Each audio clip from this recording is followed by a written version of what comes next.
Avant de parler des forces de l'ordre, en tout cas des messages que tu leur as lancés,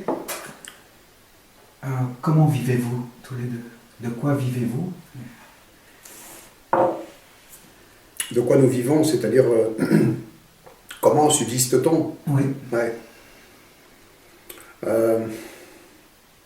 C'est assez difficile à expliquer parce qu'il n'y a pas un protocole, il n'y a pas un secret particulier. Depuis que je suis rentré en clandestinité, enfin précisément depuis qu'on est tous les deux en clandestinité, c'est-à-dire que travailler au black quelque part est très difficile, on a eu beaucoup de chance.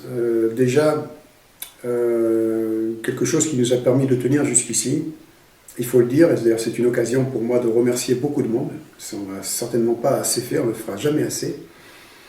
Il faut savoir que dans l'émission, enfin l'émission Méta TV, tu te rappelles, il y a eu un appel aux dons qui a été fait à la quatrième partie.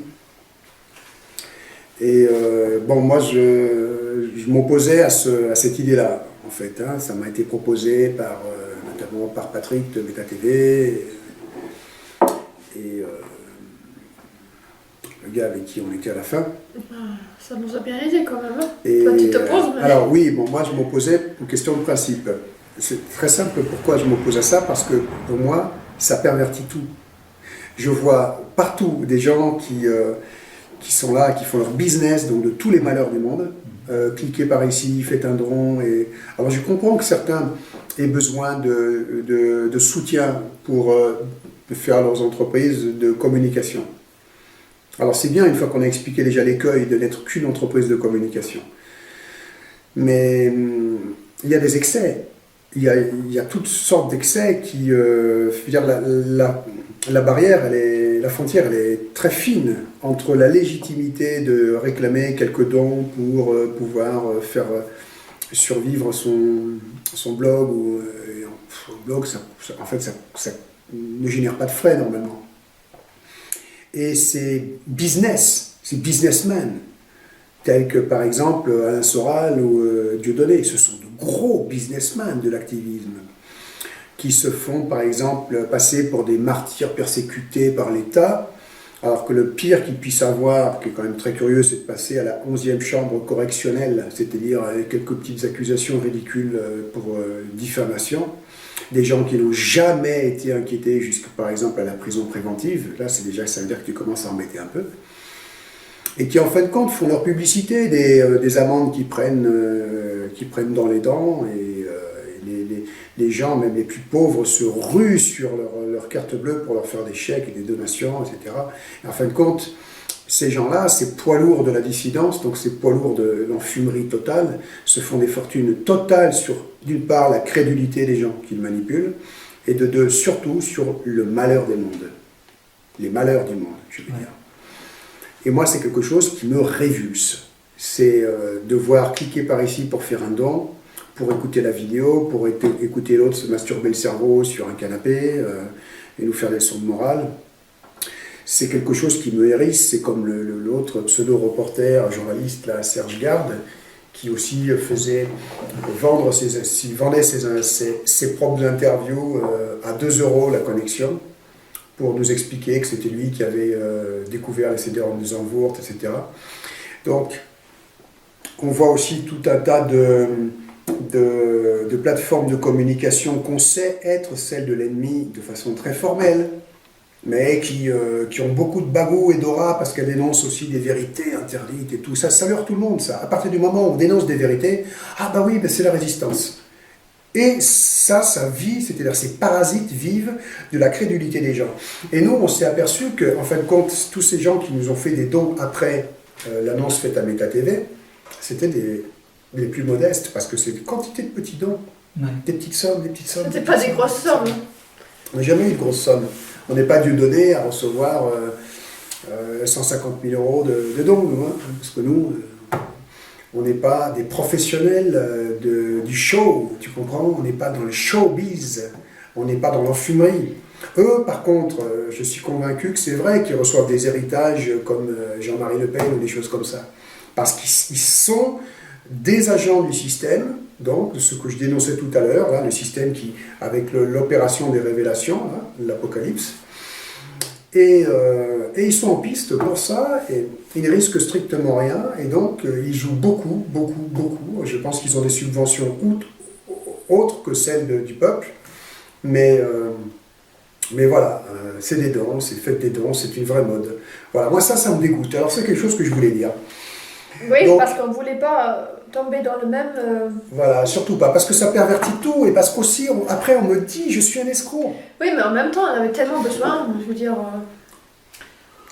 Et toi, tu t'opposes, on a tellement besoin et tu t'opposes. Des fois, on n'est pas trop d'accord non plus. Bon, Voilà. alors, ce jour-là, à Méta TV, chez Patrick, on s'est laissé convaincre de faire un appel aux dons, parce que tout le monde le fait. Je ne vais pas dire qu'on le regrette aujourd'hui, mais ça me plaît bien de pouvoir éclaircir les choses là-dessus. On ne veut pas faire de récolte de dons. Voilà. Parce qu'après, D'accord. les gens disent c'est pour l'argent ou tu vois. Ouais. Voilà, on ne veut pas. Donc, On ne mange pas de ce pain. Mais je ne trouve pas quand même que vos conditions de vie soient idéales. Ben non, l'occasion. Alors, maintenant, nous, Ça jusqu'à n'a pas présent, d'importance. on a, si tu veux, effectivement, on a pu dernièrement survivre. Bon, avant de pouvoir survivre grâce aux dons, il faut savoir qu'effectivement, on a connu la faim. Hein, c'est une expérience que peu de gens en Europe, en Occident, peuvent connaître. On a connu Exact. la faim, le froid, on a connu des choses dures. Je ne suis pas là pour faire pleurer les gens qui nous écoutent. Donc c'est vrai que quand on a eu cette proposition, un petit appel aux dons, parce qu'après le lendemain, on ne sait pas où on va, on ne sait pas si on va survivre. Et ça, c'est vrai. Bon, ça fait partie de la magie de notre vie. Moi, je dis la magie de notre vie, de notre existence. Ouais, c'est toujours des périodes. Hein. Il y a des périodes comme ci, après il y a des périodes comme ça. Parce que, en fin de compte, comme tu le constates, on est toujours là. On n'est pas rachitique. Okay, on manque de rien, pour le moment. Et ça, c'est encore dû à des coups de main. Donc, des coups de main, on en reçoit. On en reçoit la plupart du temps quand d'un jour on n'a plus rien, ben, paf, on croise quelque chose qui fait que c'est tout simplement la magie de l'univers. C'est tout simplement parce qu'on est sur la bonne route.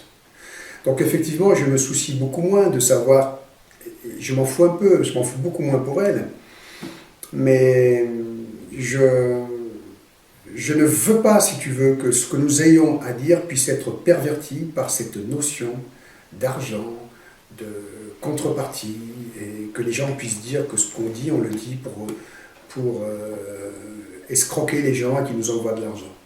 Hein, que ce soit bien clair. Ce qu'on fait, notre participation au combat du bien contre le mal est beaucoup trop sérieuse, c'est quelque chose de beaucoup trop, c'est notre vie. On ne fait pas ça pour de l'argent, on ne risque pas notre peau à ce point-là pour de l'argent. Maintenant, comment on va faire pour vivre la suite, sincèrement, je ne le sais pas. On a un petit quelque chose qui nous a aidés, qui semble être en train de se casser la gueule. Bon, je ne vais pas en parler, ça n'intéresse pas grand monde, je pense. C'est vrai que son compte est toujours en ligne, mais en plus, c'est rare qu'on prenne le risque d'aller voir ce qu'il y a dessus. Et une fois de plus, c'est pas... Ah oui, parce qu'il y avait des gens aussi qui se posaient la question comment c'est possible que j'ai un compte à mon nom et on vit en clandestinité. Donc, je vous informe que ce compte, c'est mon compte que j'ai depuis longtemps et que j'ai ouvert quand j'étais en Allemagne dans la matrice, encore en 2013, quand j'ai travaillé, quand je suis sortie de prison. Donc, j'ai ouvert ce compte et ce compte existe depuis. Donc, j'ai une carte bancaire avec laquelle je peux aller retirer l'argent qui est dessus. C'est tout. Donc je ne vais pas aller, évidemment, je ne vais pas aller là où je me trouve, je ne vais pas aller là, au distributeur, là où je suis, pour me faire serrer après par la police. Donc il y a certaines précautions à prendre, mais voilà, ce sera un moyen aussi pour nous faire tracer, on est conscient de ça. Donc on prend les précautions, tout simplement. Donc, le fait qu'elle ait un compte en banque, elle vient d'expliquer, que nous on est tenu jusqu'ici, bah, c'est absolument pas quelque chose qui est suspect, qui peut démontrer, pour répondre à la question que tu posais tout à l'heure, que je puisse être un agent d'État, qu'on puisse être donc des agents d'État. On a eu de la chance et notre vie est pleine d'incertitudes, c'est un euphémisme, on ne sait pas de quoi demain sera fait, comment demain on va survivre, et c'est pas vraiment ça qui nous préoccupe, donc c'est aussi un peu ça qui fait qu'on s'en sort. En se détachant un peu de tout ça. Et ben voilà, je ne sais pas quoi te dire de plus parce que je n'ai pas de réponse pour la suite, en ce qui nous concerne. D'accord. Donc on va passer aux forces de l'ordre. Qu'est-ce qu'il en est? Est-ce que vous pensez que les forces de l'ordre la conscience de comprendre votre message, votre demande de renverser ce gouvernement. En ce qui Son concerne la message, France. oui. Je suis absolument convaincu. Oui. Ah, ça, je ne démords pas, j'en suis absolument convaincu. Je sais que dernièrement, il y a encore eu des échauffourées entre gendarmes et population. Je crois que c'était à Calais, dans tout ce grand cirque qui est organisé justement pour faire monter la haine là, sur la problématique des migrants. Mais je sais très bien ce qu'ils ressentent, les gendarmes et les policiers. Je sais ce qu'ils ressentent. Ils n'en peuvent plus. C'est évident. J'ai eu quelques retombées très positives de l'opération Chocolat. Donc ce qui s'est passé pendant le mois de janvier avec des gens, des citoyens qui sont allés vers les gendarmes en toute cordialité. Il y a eu énorme et beaucoup plus qu'on ne le pense. D'ailleurs, je regrette que tout ne soit pas commenté. Il faudrait que tous les gens commentent ce qu'ils ont fait. Il y a eu beaucoup de remontées très positives là-dessus. Et ça va dans le bon sens. Donc, j'ai encore totalement foi en l'être humain, dans le sens où je sais que le degré de perversion dans lequel on essaie de plonger l'humanité, mais je sais aussi que tout en tant que nous sommes, nous avons encore cette flamme d'humanité qui ne demande qu'à être réveillée. Alors moi, je m'adresse à une portion de la population, principalement, qui est celle des forces de l'ordre. Mais en fait, ça concerne, ce petit réveil de conscience humaine concernerait tout le monde. Simplement, je m'adresse à ces gens-là parce que ça a un intérêt stratégique, un intérêt tactique, on dirait plutôt. C'est-à-dire celui d'être la coalition, la force qui va agir, pour ne pas faire des émeutes et une révolution de ce genre, agir pour aller renverser le pouvoir en place. Et ce n'est pas du jour au lendemain, bien sûr, qu'on va arriver à convaincre les gendarmes. Le travail est en train de se faire en ce moment, et j'ai de bonnes retombées, je le répète, j'ai foi, j'ai confiance. C'est bien que nous en reparlions, parce que le mois de janvier est passé, et l'opération en question ne se limite pas, en ce qui concerne les citoyens auxquels je m'adresse, pour me donner un coup de main, elle ne se limite pas au mois de janvier. C'est tous les jours. Et je crois qu'après tout ce qu'on a expliqué sur du sens existentiel, j'espère qu'il va y avoir des gens qui vont s'activer un petit peu plus. Parce que c'est vrai que quand on me demande comment on peut faire et tout, comment agir, avec tout ce que j'ai balancé tout à l'heure, qui est quand même assez choquant, assez bouleversant, je ne demande pas aux gens d'aller subitement risquer leur vie de façon... c'est petit à petit qu'on se met dans le bain, c'est évident. Donc des actions individuelles pertinentes, ça commence pour ce que moi je lui demande, j'ai une indication, une orientation que je soumets, que je suggère à ceux qui m'écoutent et qui veulent bien m'aider. C'est d'utiliser son enveloppe corporelle pour aller se mouiller. Il faut quand même se mouiller pour le faire, aller voir les gendarmes et leur parler, leur dire vous savez qu'il y a ça, vous savez qu'on a besoin de vous, vous faites partie du peuple, que la situation n'est plus tenable. Voilà, c'est tout. Un cran au-dessus maintenant. On retourne les voir, on tisse des liens avec les gendarmes, on leur parle, on leur dit votre rôle il est là, on est convainc. Si on finit en garde à vue, tant mieux. On restera un petit peu plus longtemps avec eux pour essayer d'expliquer ce qui se passe et la nécessité de l'opération de police que je lui demande. Par exemple, un gendarme ou un policier prend connaissance de ton message et veut vous contacter. Comment ça se passe? Pourquoi il voudrait me contacter? Pourquoi voudrions-on me contacter? Pourquoi voudrait-on me contacter? J'ai pas besoin d'être contacté. Ouais. Quoi? Pour me filer de l'argent? Non, ça va. Je ne tombe pas dans ces pièges-là. Ceux qui veulent me contacter sont ceux qui veulent me faire la peau. Maintenant, c'est sûr qu'il y a plein de gens qui m'aiment beaucoup et qui veulent me voir, qui veulent me rencontrer pour discuter. Ça me ferait très plaisir aussi, mais ça ne rentre pas en ligne de compte. On ne peut pas. Il faut oublier. On ne peut pas me rencontrer. Je ne suis pas Alain Soral, je ne suis pas Dieudonné, je ne fais pas des conférences payantes où après je signe des autographes sur mes livres payants avant. On ne peut pas me rencontrer, je suis désolé, c'est pas possible. Par contre, on peut vraiment m'aider. M'aider dans le sens de cette opération de police dont tu parles, qui est fondamentale. On a une chance, on a une carte à jouer, c'est celle-là. Et il faudrait que toute la population de France m'aide à convaincre les gendarmes. Et je le répète, c'est le nombre qu'on va être à comprendre et à agir, à se mouiller, à décider, bon moi maintenant c'est décidé, Plusieurs fois par semaine, je vais aller voir des gendarmes, des policiers, ou même tous les jours, et je vais faire de la com et les convaincre. Ça, c'est de la communication utile. Parce qu'en même temps, c'est actif. Et c'est prendre quand même déjà un certain risque. Oui, les gens vont se faire ficher. Alors, peut-être qu'ils vont se faire ficher. Bon, et alors, et après? Oh, ça va. Oui, vous allez vous faire ficher, bien sûr. Mais tout le monde est fiché aujourd'hui. Il ne faut pas se faire d'illusions. Ils sont fichés. Il y a des pétitions en ligne, par exemple.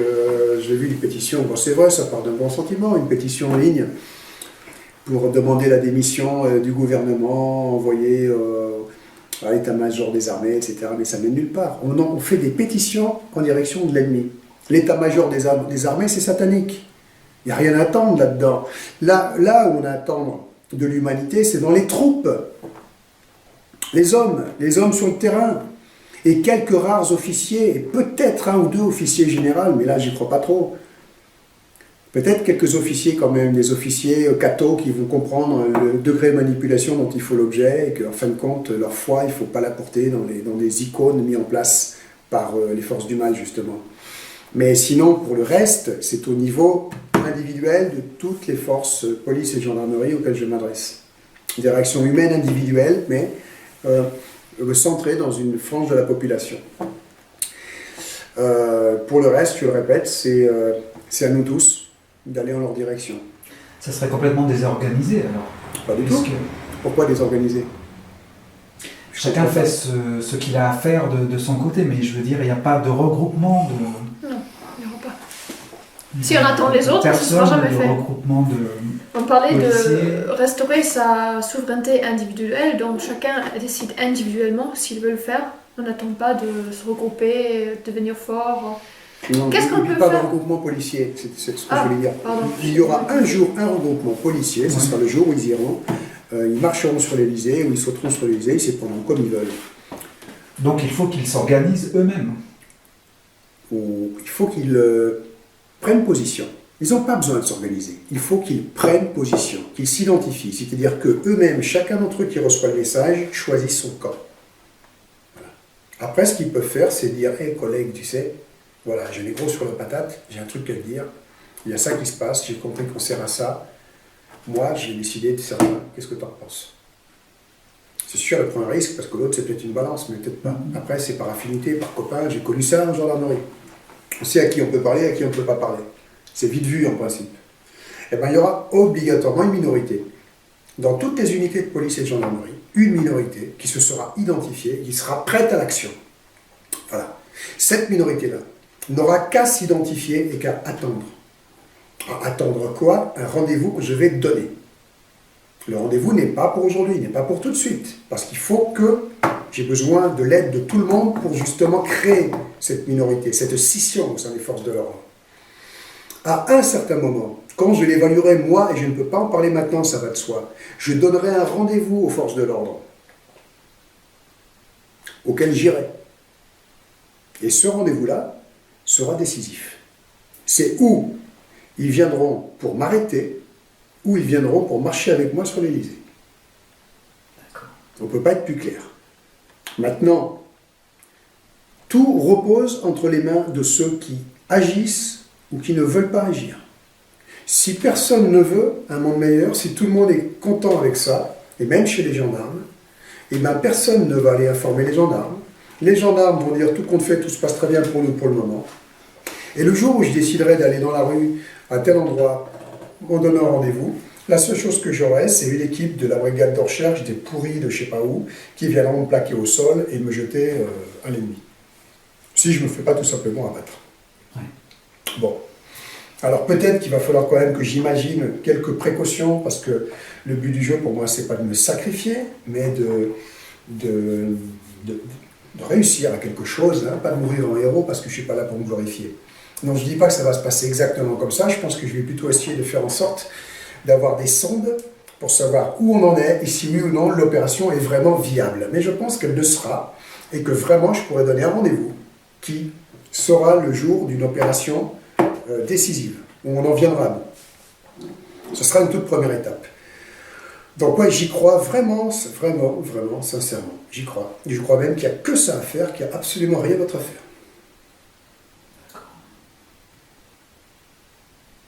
Est-ce que ça te semble tenir la route? Est-ce que tu...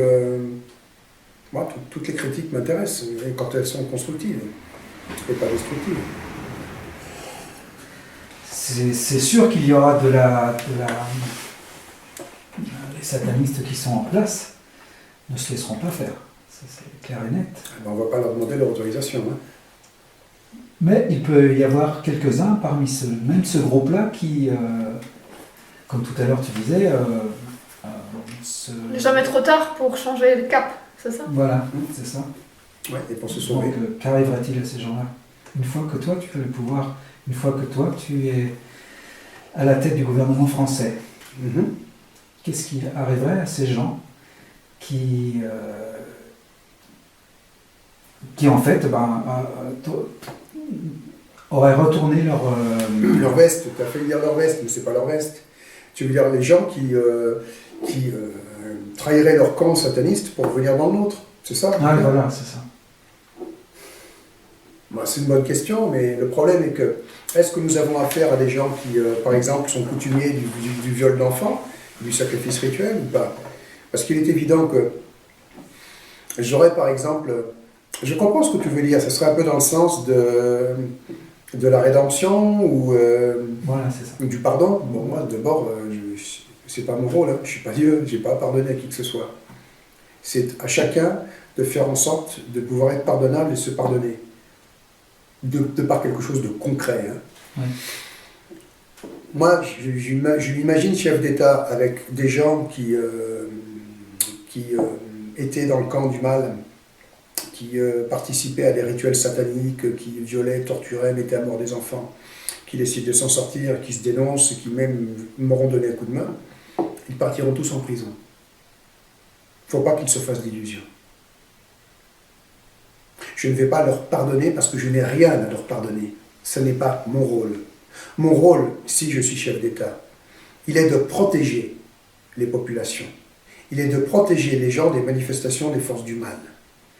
Quelqu'un qui est un acteur des forces du mal, même s'il passe dans le bon camp et même s'il est sincère, ce qui reste à prouver. Parce que les résistants de la dernière heure, je connais. Il faut qu'ils ne représentent plus jamais une menace pour la société. Et on ne peut pas se permettre de dire à des gens qui ont passé leur vie ou une partie de leur vie à commettre les pires crimes qui soient, vous allez avoir un blanc-seing, vous allez être blanchi. C'est totalement immoral. Il n'est pas question non plus de les réprimer. Moi, je n'ai jamais vu la justice sous le sens de la répression. C'est quelque chose qui m'offusque profondément. La justice doit protéger les gens, pas réprimer. Ça, c'est la punition. Protéger les gens, ça veut dire un criminel qui même fait acte de rédemption, reste un danger public. Qu'on le veuille ou non, c'est comme ça, c'est malheureux, mais c'est comme ça. Il peut toujours repéter un plomb, surtout s'il a été plus ou moins possédé, parce que c'est ça les rituels sataniques. Quant à ceux qui effectivement se sont mis plein les fouilles et ont commis beaucoup de délits, de choses, de corruption, de délits financiers, je veux dire corruption passive, délits financiers, etc., je ne vois pas non plus pourquoi ils seraient pardonnés. Non, ils n'ont pas à être pardonnés. C'est encore une fois, alors on y voit à eux que ça se passe. Ils iront donc en prison. Voilà, ça c'est sûr. Mais à la nuance que, ils iront dans une prison humaine, où il ne sera pas question de faire en sorte qu'ils subissent une répression. Ils subiront un isolement de la part du reste de la société, de façon à ce que leur immoralité du passé ne transpire pas sur la société ou qu'il n'y ait pas non plus un risque de récidive. Voilà, c'est tout. Maintenant, les prisons, c'est un gros problème à l'heure actuelle. C'est un gros problème parce qu'elles sont totalement inhumaines et sataniques. Les prisons accueillent, il faut savoir, un tiers des détenus des prisons sont, comme nous l'avons été, détention préventive ou provisoire. En France, on dit préventive. C'est chez les Belges, c'est provisoire. Alors que la détention préventive est censée être quelque chose, est censé être le juge qui décide de la prévention préventive, doit pouvoir établir l'absolue nécessité, avant qu'il y ait un jugement, hein, donc c'est très grave, de mettre quelqu'un en détention. Et pourtant, on en est à un tiers de gens qui sont détenus illégalement, donc en prison, en détention préventive. Il y aurait même, j'ai entendu ça dernièrement, d'après les chiffres officiels, quelque chose comme 10% de gens qui seraient en prison, d'après même les textes, donc, je veux dire, les statistiques officielles, innocents. Et quand tu fais un tour dans les prisons, puis nous en avons fait, c'est catastrophique. C'est catastrophique, tu as des garde-chiourmes qui sont imbuvables. Moi, à chaque fois que j'étais en prison, c'était du surplus, hein, c'était un matelas qu'on déroule au milieu, alors que la prison la cellule est déjà saturée de monde. C'est des conditions inhumaines, dégradantes, et faites vraiment pour punir. Voilà. Ouais. Et ça, c'est quelque chose qui ne fait pas partie de ma conception, ni de la justice, ni de la vie, ni du monde. Je suis beaucoup plus, ça ne se voit pas, je pense que je suis beaucoup plus empathique que ça. Je suis dur mais empathique. Dans le sens où il y a des choses qui sont indispensables, qui sont nécessaires, et puis il y en a qui ne servent à rien, si ce n'est qu'à générer de la haine, de la douleur, de la peine, tu vois, voilà. Et ça, c'est tout justement ce qu'il faut faire disparaître de notre monde. Il faudra leur offrir une thérapie. Par pour contre, ceux qui veulent, qui disent regretter et vouloir changer. Voilà, absolument, absolument. C'est-à-dire qu'il faut les mettre en prison, mais il ne faut pas que ceux déjà qui seraient concernés par ça, et qui sont intéressés par le dialogue, par le discours, se disent « Merde, ils vont nous mettre en prison ». Non, une prison humaine, protégée, isolée du reste de la population, traitée avec le minimum de façon à ce que chacun ait sa dignité, et surtout, comme elle vient de le dire, ait accès à des soins. Pas des soins psychiatriques pour vous rendre déglingués. Des gens qui connaissent la psychothérapie, qui sont humains, qui le font vraiment pour aider et guérir. Et il y en a, évidemment, il y en a. Il faut trouver la source des problèmes, pourquoi ils sont devenus ce qu'ils sont. C'est ça la vraie thérapie, pour savoir pourquoi quelqu'un est devenu violeur d'enfants. Pourquoi il est devenu ça, il aurait pu devenir autre chose. Alors il y en a qui n'ont pas besoin de thérapie, il y en a c'est très bien, c'est la majorité d'après moi qui savent très bien, qui se sont fait avoir par le système, ils ont été aspirés par la maçonnerie ou les Rose-Croix ou l'ordre de Malte ou je ne sais quoi, et ils ont commis l'erreur malheureusement de grimper de rituel en rituel pour avoir une meilleure carrière, jusqu'à commettre des choses abominables. Et il y en a qui veulent en sortir, et moi j'ai discuté il y a quelques années avec quelqu'un qui était dans ce cadre-là et qui voulait en sortir. Donc il y en a, c'est vrai. Et je n'avais même pas très bien compris ce à quoi il faisait allusion, parce qu'à l'époque, je ne connaissais pas la problématique des sacrifices rituels. Ouais. C'est seulement des années après que j'ai percuté, que j'ai compris quel était le problème de cet homme-là. Un client que j'avais quand j'avais mon agence de sécurité quelques années en arrière. Bref. Et donc je sais qu'il y en a beaucoup qui veulent s'en sortir et qui sont pris au piège. Et le mieux qu'ils aient à faire, c'est de m'aider, c'est de dénoncer tout ce qui est en train de se produire, et c'est d'accepter d'aller en prison et de m'aider à construire des prisons humaines. Et d'être ceux qui vont volontairement vouloir y aller pour y trouver la paix de l'âme, et aussi en toute sécurité. Avec ma promesse solennelle qu'ils seront traités le plus humainement qu'ils soient. Ils n'auront pas de médaille, ils ne sombreront pas dans le binaire, ils ne vont pas être comme Patrice Allègre, mis sur la place publique à travers des immondices comme ce que fait Dieudonné avec son Connaît le plus, là.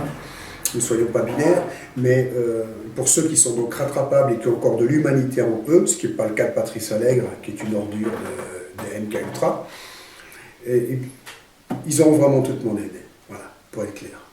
Donc il ne s'agira pas de créer un gouvernement empathique. Mon rôle n'est pas d'être empathique. Mon rôle est d'être dur mais humain. Et de protéger les gens. Et protéger les gens dans une telle configuration, ça va demander beaucoup de compréhension de la part des observateurs et de ceux qui veulent participer à ça. Je ne sais pas si ça... Non, oui, c'est clair. Très clair. Et personnellement, je trouve ça très intéressant. Ça fait partie des solutions que j'espère dans l'avenir. Oui. Ouais. Non, ça me fait plaisir que...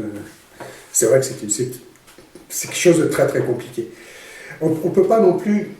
J'ai pensé déjà à ça. On ne peut pas non plus imaginer une option telle remise à zéro des compteurs, reset, parce que c'est proprement immoral. C'est immoral et c'est dangereux, parce que les gens qui vraiment ont commis des choses lourdes, on n'a aucune garantie, je répète, qu'ils ne récidivent pas. Parce que c'est le problème des résistants de la dernière heure, hein, comme tu les appelles. Aussi. Parce qu'ils tournent leur veste parce que le vent a changé. C'est comme ce que j'ai connu en Allemagne de l'Est. Ils étaient tous Stasi ou à diffuser les mensonges de l'État. Et quand le vent a changé, la mur est tombée et on est passé au capitalisme.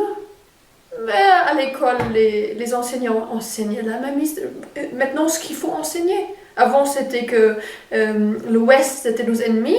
Et maintenant, ils sont nos amis. Donc, il n'y a pas de problème. Hein, on peut changer. Donc, ça n'a rien de valeureux en soi. C'est vraiment de collaborer à fond. C'est de l'opportunisme, il n'y a aucune sincérité. Mais effectivement, il ne faut pas favoriser ça.